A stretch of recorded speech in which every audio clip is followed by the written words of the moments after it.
Okay.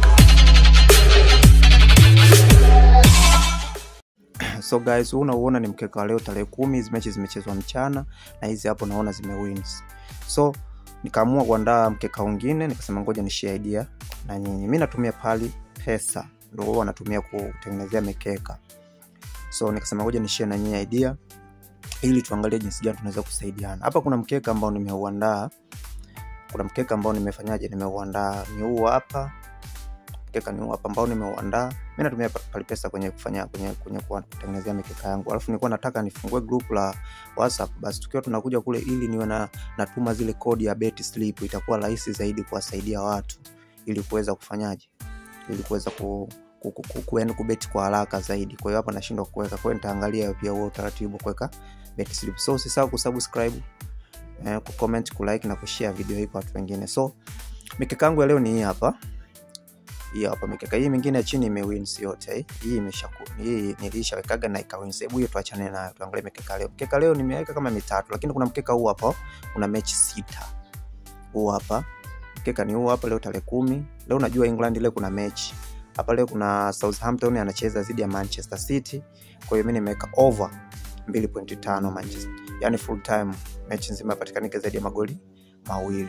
So mechi nyingine ni hii hapa ya Ujerumani. Freiburg anacheza na huyu nani anaitwa Holstein.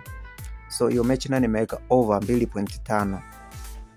Kwa mechi nzima iishe kwa 2.5.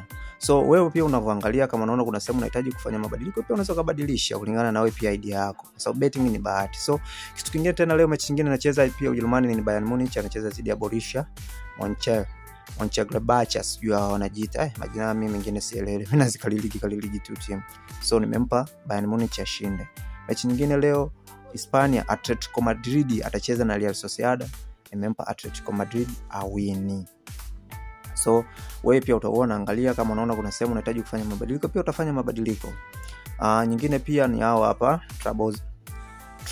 Trabzon jamani. Huyu nani anaitwa Trabzonspor dhidi ya Galatasaray. Na nimempa Galatasaray ashinde, huyu mgeni ashinde.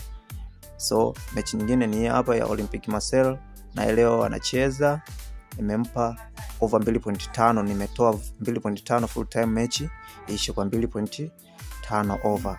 So guys, huu ndio mkeka wa leo, nikasema ngoja ni share na nyinyi. So wewe utakavoona kama unahitaji sasa kufanya mabadiliko, pia unaweza kufanya mabadiliko. So usisahau kusubscribe, kulike, kucomment video hii kwa watu wengine ili tuendelee kupashana habari, ili tuendelee kujuzana vile ambavyo vinatakiwa. So thank you guys.